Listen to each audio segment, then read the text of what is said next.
রাজনীতিবিদদের দুর্নীতিবাজ প্রমাণের জন্য একটি গোষ্ঠী অপতৎপরতা চালাচ্ছে এমন অভিযোগ করে আওয়ামী লীগের সাধারণ সম্পাদক ওবায়দুল কাদের দুর্নীতির বিরুদ্ধে সরকারের জিরো টলারেন্স অবস্থানের কথা সাফ জানিয়ে দেন।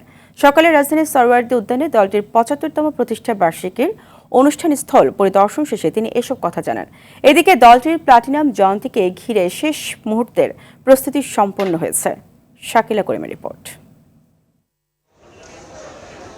আওয়ামী লীগের ৭৫তম প্রতিষ্ঠা বার্ষিকী উদযাপনের জন্য প্রস্তুত সোহরাওয়ার্দী উদ্যান। আয়োজনের কোনো কমতি নেই। প্লাটিনাম জয়ন্তীকে ঘিরে কেন্দ্র থেকে তৃণমূল পর্যন্ত শেষ মুহূর্তের প্রস্তুতির কথা জানান উচ্ছ্বসিত নেতাকর্মীরা।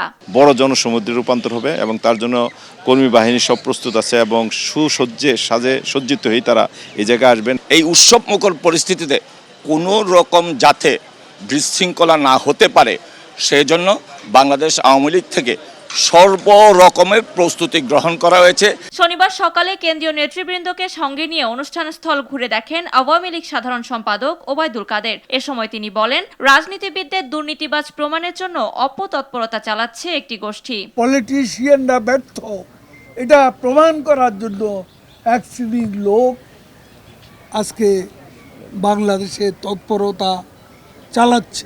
অসৎ ব্যবসায়ী ও দুর্নীতিবাজদের বিরুদ্ধে সরকারের জিরো টলারেন্স অবস্থানের কথাও সাফ জানিয়ে দেন আওয়ামী লীগ সাধারণ সম্পাদক।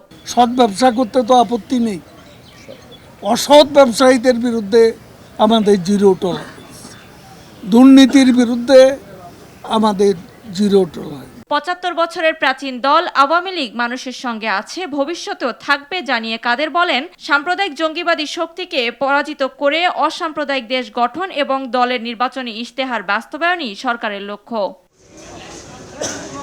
শাকিলা করিম, RTV, ঢাকা।